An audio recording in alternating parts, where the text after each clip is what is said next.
The hum of the floor scrubber echoed across Terminal 3 at Atlantic Airport. A frail woman in a gray janitor uniform and low-brimmed cap pushed the machine with quiet persistence. Her hands, gloved and calloused, moved with muscle memory as she swept the corridor outside the VIP check-in zone. "Hey, Mop, somewhere else." "You're blocking access for first-class clients," barked a sharply dressed marketing consultant from New York, stepping deliberately into her soapy path. Security guards turned briefly, one stifling a laugh. "She's here every morning at 5 a. I'm afraid to internal notes. Looks like she thinks she's part of the architecture." Passengers skirted around her with curled lips. Some sighed audibly. A flight attendant shook her head and whispered, "She always finds a way to be where she shouldn't." Still, the janitor, Helen, kept scrubbing. She didn't flinch when a man in a $5,000 suit spilled his espresso and blamed her. She simply nodded and cleaned it.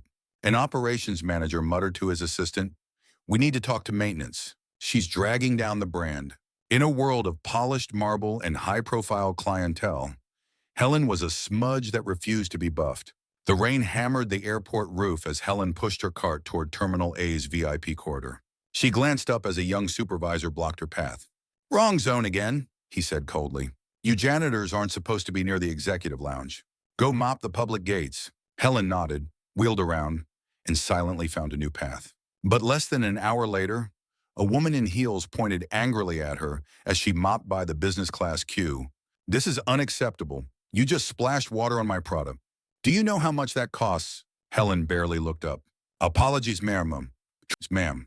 The woman huffed and snapped a photo of her badge. Moments later, a call buzzed through the radio in the staff room. "Helen again, that's the third complaint this week. Keep her out of Zone A." Later that afternoon, as Helen replaced trash liners near Gate A7, a regional manager approached. "There have been reports you're impeding the passenger experience. Consider this a verbal warning." Helen bowed her head. "Understood." He walked away, leaving behind the sharp scent of cologne and condescension. Behind a row of kiosks, a junior agent whispered, "Why doesn't she quit? They treat her like garbage." "Maybe she needs the job," another shrugged. "Or maybe she doesn't know how to do anything else." Helen wrung her rag with slow, deliberate force. Her knuckles turned white, but she said nothing. In the staff lounge, a clip of her slipping on wet tile circulated with emojis and cruel captions. "Atlantic's mascot." Laughter rang out. No one saw Helen step in quietly, collect her things, and leave without a word. But she returned the next morning. At 5 a.m., re-inmate, sharp. Like always, that evening, a thunderstorm grounded flights across the East Terminal. Passengers fumed at delayed screens. Agents scrambled, and Helen worked silently by the baggage carousel. A suited executive stormed past the line, cell phone pressed to his ear. He gestured at Helen. "Why are these floors still wet? What kind of operation is this? You janitors are always in the way." Before she could answer, he slipped his leather shoes skidding on the damp floor. Laughter broke out from a group of 20-somethings live streaming from Gate C. Helen moved to help him up. He shoved her hand away. "Get someone competent, or I'll call airport authority myself." Security approached but did nothing. One of them chuckled under his breath. A junior officer recorded the scene on his phone, whispering, "Hope this goes viral." Later, in the staff canteen, Helen sat alone with her tray. A flight dispatcher tossed a crumpled napkin onto her table. "Oops," he smirked. "Thought that was a trash bin." Helen stood, collected the napkin, and tossed it away. Her lips pressed thin, eyes locked with his for one long second. "You're wasting time, Helen," another cleaner muttered. "They don't care if we exist. Only when they want someone to blame." A janitor nearby whispered, "Don't push back, Helen. That one knows people." But Helen didn't reply. She stared out the window at the tarmac, soaked in lightning. At 10 p.m., she was still working. In the empty service hallway, she mopped beneath a banner that read, "Excellence starts with us." Behind her, an exhausted ground crewman limped past. She paused to ask, "Need help with that load?" He smiled faintly. "You don't have to." "I know," she said, and lifted one end of the crate. Midnight came. The airport calmed. Helen stayed. She waxed the polished floor near the executive arrival gate. Alone, under flickering lights, from a distance, a late-shift IT intern watched. "You ever notice she never takes shortcuts?" The other shrugged. "Weird, right? It's like she owns the place." Helen paused her buffer, glanced over her shoulder, then continued on. The next morning, Helen clocked in before dawn. The staff lounge buzzed with gossip overnight. The clip of the executive slipping had gone viral. Janitor assaults CEO candidate, read one comment. Entirely false. The video was clipped and twisted. She's toast. Someone said, PR's gonna bury her. Helen walked past the stairs in whispers, quietly retrieving her cart. As she pushed into Terminal B, a stern-faced HR rep met her halfway. Helen, he said, arms crossed, please accompany me to admin. Inside the Stark conference room, three faces awaited the HR director, a brand manager, and a legal officer. A paused screenshot of the video glowed on the screen behind them. This footage has raised concerns, the director said. While we understand context can be lost, public perception matters. They think she tripped him, the brand manager added. We can't afford another image scandal. Helen listened silently, her hands folded neatly in her lap. We're placing you on immediate review, the legal rep said. You'll be off duty for the next 3 days pending further notice. Helen nodded once. Understood. As she stood to leave, her eyes lingered on the banner hung crooked above the HR director's head. We are one team. She returned to her locker, removed her gloves, and sat for a moment. Outside, the airport pulsed with movement. Inside, her world held still. She pulled a small notebook from her bag, flipped to a page titled Names. She added 3 new entries, then quietly left. The janitor's closet stood dark and empty, but the woman who owned the airline had just made her move. A shadow crept across the polished floor of the executive concourse. At a nearby bench, a teenage girl watched Helen disappear into the maintenance hall. Hey, you see that janitor? She asked her father, nudging his elbow. He didn't look up from his laptop. Yeah. Why? She walks like she knows where all the power outlets are. Like she built the place. The man chuckled. Unlikely. People like her clean up after the real bosses. But the girl kept watching. The mop cart was gone. The hallway lights flickered. Across the terminal, a security supervisor opened an email marked Urgent Temporary Suspension Notice. Helen Royce. The name paused him. Royce. Was this one? He blinked, then shrugged it off. The system flagged it routine. He moved on. But behind the silence, a power had stirred. Not with outrage, not with noise. De resurrection, with precision. With the calm of a storm measured in silence. The terminal lights dimmed as a hush fell over Gate B. Somewhere in the shifting crowd, a quiet momentum gathered strength, not loud, not sudden, but certain. Like a tide changing beneath the surface. And so, quietly but unmistakably, the story turned. The janitor is gone, but the storm she stirred is just beginning. Subscribe to Unveiled Wealth to follow where silence leads and who it unmasks next. The silence lingered long after Helen left the terminal. In the early haze of dawn, a maintenance supervisor entered the janitor's closet to find it immaculate tools arranged like instruments, floor gleaming. But what caught his eye was a folded envelope taped to the inside of the locker. He opened it, puzzled. Inside, a typed list of 5 names, each one circled. No explanation, no signature, just a post-it note with one line. Look closer. That same morning, an intern in operations reviewed performance reports flagged by the system. One document had a handwritten mark in red cross-check scheduling data with terminal staff movement. The intern paused, frowned, and clicked open a string of reports, all originating from employees listed in Helen's note. Meanwhile, in a quiet corner of the airport cafe, an off-duty technician rewatched security footage from the past month. He had noticed something odd each time a passenger complaint triggered an internal alert. Helen had already been nearby, and each time, the alert had been routed through the same PR manager. Across the airport, puzzle pieces were moving, not with urgency, but with inevitability. And far above them all, in a private office with no nameplate, someone monitored it all on a silent screen. Her fingers tapped once, twice, then stillness, then a smile. Whatever was coming next, it had already begun. By mid-afternoon, 2 department heads began fielding questions they couldn't answer. HR had received inquiries from auditing. Legal was copied on emails about procedural anomalies. And none of them knew why. A report had surfaced unsigned but comprehensive. It detailed misconduct linked to travel expenses, unauthorized perks, and falsified morale metrics. At the bottom of the report, typed neatly in Helvetica Courtesy Review, prepared by Internal Flight Standards, Division H. In a conference room on level 4, the CFO turned to the CEO. What's Division H? We don't have one. The CEO didn't answer. He was staring at his tablet, frozen on an internal memo just unearthed. It was dated 12 years ago. Founder's Directive. Confidential. The signatory Helen Royce. Ureri Rista Wernab's son. Outside, the lights flickered briefly in the executive corridor. Inside, a whisper passed between those who knew what it meant. She was activating the old code, the one built for exposure should the core ever rot. Helen hadn't just left names. She'd left threads, and the unraveling was now in motion. She was born in a one-bedroom flat above a laundromat on the edge of Newark. The windows rattled in winter, and the boiler hissed like a living thing. Her mother worked double shifts as a hospital janitor. Her father took seasonal gigs on the docks. Helen learned early the language of exhaustion, the way silence fills a home when both parents are too tired to speak.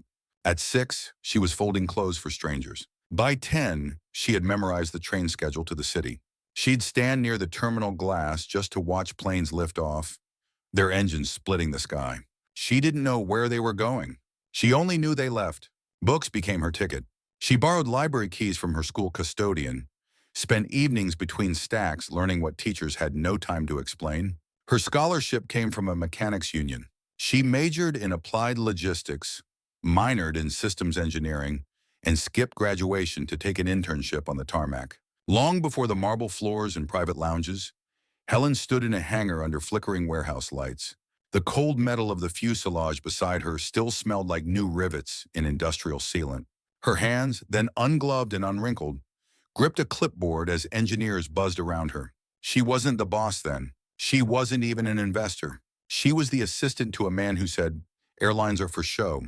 Real money flies elsewhere." But she remembered everything. His tone, the way he dismissed the crew's safety concerns, the corner cutting to please shareholders. One night, after a canceled test flight, she walked the tarmac alone. Overhead, the stars were brutal and clear, her breath clouded in the air. That's when she decided she'd build an airline that served people, not image, not metrics. In the years that followed, she saved every dime, took night courses in finance, shadowed maintenance crews, listened more than she spoke. Then came the day of the buyout. She signed the papers with hands still scarred from scrubbing cabin floors, and she renamed it Atlantic. Her father had crossed that ocean with nothing but a suitcase and a borrowed name. She built a fleet to carry names that could never be taken. There had been doubters. A former colleague had laughed. A janitor's daughter who's going to take orders from her. Helen never replied, but she kept every newspaper clipping, every rejection letter, every comment scrawled across early business proposals in red ink. Too soft, too emotional, not scalable. She pinned them on a corkboard behind her desk. When the airline turned its first profit, she didn't throw a party. She bought new uniforms for the cleaning staff. When a pilot asked why she sat in economy during reviews, she smiled. You can't fix what you won't feel. She believed in clean cabins, honest books, and the power of invisible work. And now, the ghosts of her memory stirred as another wind lifted the edge of the confidential file. Back in the present, a jet engine roared to life on runway 2. The sound rattled the glass of her quiet corner office. She stood by the window, eyes closed, as the wind lifted the edge of a file marked Confidential. On the first page, a list of directors. One name had been scratched out. Another had been circled in red. The past had not passed. It had simply taken flight. Outside, the sky over the tarmac was pressed low and gray, as if the clouds themselves bore witness. Rain had smeared the terminal windows into a blurred mosaic of movement. In that stillness, the doors to the VIP concourse parted with a soft sigh. Helen entered. She wore the same gray uniform, pushed the same mop cart, but something had shifted. Her shoulders were straight, her eyes alert. The janitor's badge on her chest gleamed in the sterile light. Down the corridor, 2 PR executives stood near the espresso bar, voices lowered, unaware. He says the real waste isn't budget, it's dead weight, one muttered. People who don't adapt, especially the ones in maintenance. Outdated optics. No brand polish. Helen paused just within earshot. My friend still says it. Some people are too high up, too polished. They don't know what a mop smells like. She didn't speak, just turned slightly, caught the taller one's gaze and held it. The woman blinked, looked away first. Helen resumed cleaning. Each swipe of the mop was deliberate, slow, silent. Down the hall, a junior scheduler walked past. He saw Helen and hesitated. Hey, weren't you suspended? Helen gave a faint smile. They said review, so you're back. She didn't answer, just nodded toward the conference room. Inside, preparations for a quarterly meeting were underway. Catering, charts, a presentation about culture metrics. Helen moved past the tables, unnoticed. On a far wall, someone had mounted a framed photo, Helen shaking hands with the mayor at Atlantic's founding day. The janitor in the picture looked younger, but the eyes hadn't changed. She adjusted the frame, just slightly. In the silence that followed, a clock ticked. In 5 minutes, the doors would open. She was right where she needed to be. The room fell into hush as the meeting began. Directors filed in with tablets and tight smiles, trailing assistants and digital agendas. The quarterly review for Atlantic Airlines was set to begin, but before the lights dimmed, a low chime interrupted the flow. A soft chime echoed through the room as a notification blinked onto the main screen. System override, priority message. Murmurs died, fingers hovered above screens. Then with a single, deliberate click, the lights dropped to black. From the silence, a video bloomed into motion, not slick, not branded, but raw. Security footage. Helen, wissa where you work, sorry, one. Picking up trash, pushing her cart, helping a crewman with a limp, cleaning where no camera should be. Then, overlays, graphs, audit trails, timesheets altered by upper management, bonuses paid to names not matching payroll. A red line circled the PR director's ID. Gasps, shifting in chairs. A murmur rose. The final frame, Helen, framed in the doorway of the executive wing, mop in hand. A timestamp below 5:04 Samarpo, 2 days after her suspension. Then a voice, neutral, mechanical, filled the room. Integrity audit complete. Review committee summoned. Response required. It wasn't Helen's voice, but it carried her weight. Nobody moved. Breaths were held. Eyes darted. Helen was gone, but every corner of the room echoed with her presence. In the silence that followed, the PR director stood slowly, eyes fixed on the paused frame where her name glowed in red. Sweat beaded her brow. She opened her mouth to speak, but the head of compliance raised a hand first. The footage is authentic. We verified the timestamps. This wasn't a breach. It was a trigger internally coded. It came from someone with legacy clearance. A whisper rippled through the room. Legacy clearance, the CFO leaned forward. That's only issued at founder level. Outside the glass walls, the hum of the terminal seemed distant. Inside, the oxygen felt thin. The screen flicked again. Another file loaded. A memo, 12 years old. Subject line, contingency protocol, DH.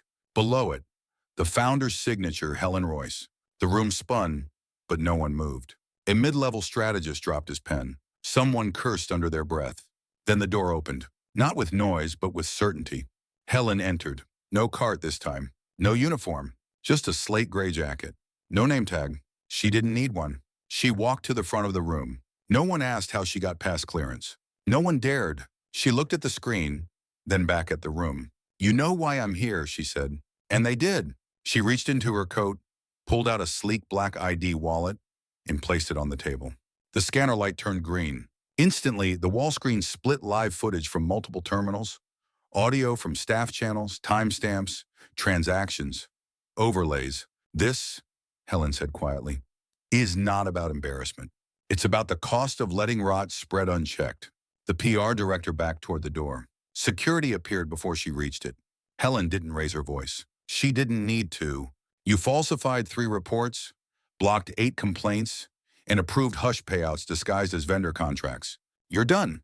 Gasps. A chair scraped. An assistant sobbed. One executive quietly stepped out, phone already dialing. Helen turned to the board. You signed off on her department. You ignored the flags. The system gave you every chance. Then she tapped the screen again. Names appeared highlighted red. Half the board. Effective immediately, Helen said. I'm reinstating founder oversight. Atlantic was built for flight, not fraud. And then she turned, walking out of the boardroom without waiting for applause, because there wasn't any. Just the sound of lives unraveling behind her, and the silence of a system that, for once, did exactly what it was designed to do. The aftermath didn't roar, it cracked. By the time Helen reached the hallway, emergency meetings had been triggered across 3 departments. The chief legal officer was on a video call with regulators. The CFO was trying to access financial servers, but access had already been revoked. One by one, or their credentials failed. In the main terminal, whispers turned to stares. Staff checked phones. The news had broken. Internal leak or deliberate push, it didn't matter now.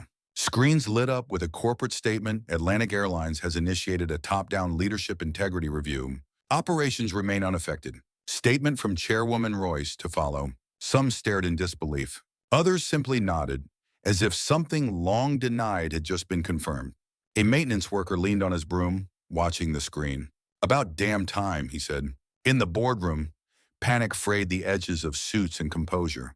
"She can't just come in here and override us," barked the COO. "She built the override," replied the compliance chief. "We signed the charter. We allowed it, but she's not. She was always watching," the strategist whispered. "And we kept giving her reasons." Helen didn't go back to her office. She stepped into the hangar, the old one, from before. No cameras, no glass, just steel, solvent, and echoes. She stood where it began. Her hand brushed a bolt left from a prototype she once helped design. A voice crackled through her earpiece. It was security. Serving in harm. Multiple resignations incoming. Press is outside. HR wants to know if we proceed with the terminations. Helen replied without turning. Follow policy. No negotiations, no golden parachutes. Document everything. And the media? She looked up at the beams. Let them watch what accountability looks like. Outside, the storm finally broke. Rain slicing across the apron. And inside that quiet, a legacy corrected its own course. In the hours that followed, the echoes of that morning reached every corridor of the airport. The live stream from the boardroom had been cut abruptly, but not before the PR manager was pressed on record discrepancies dating back 5 years. Her face drained of color as names, dates, and invoices were displayed in sequence. The final question, "Did you authorize the override?" never got answered.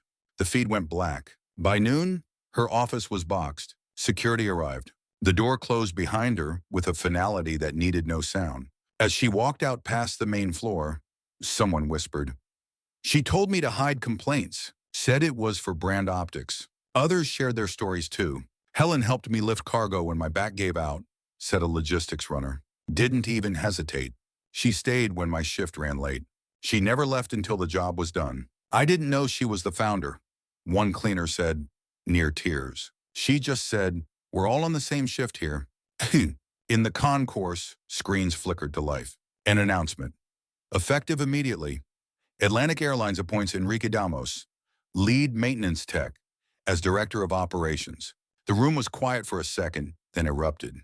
Cleaning crews clapped. Baggage handlers hollered. A cafe cashier rang a bell.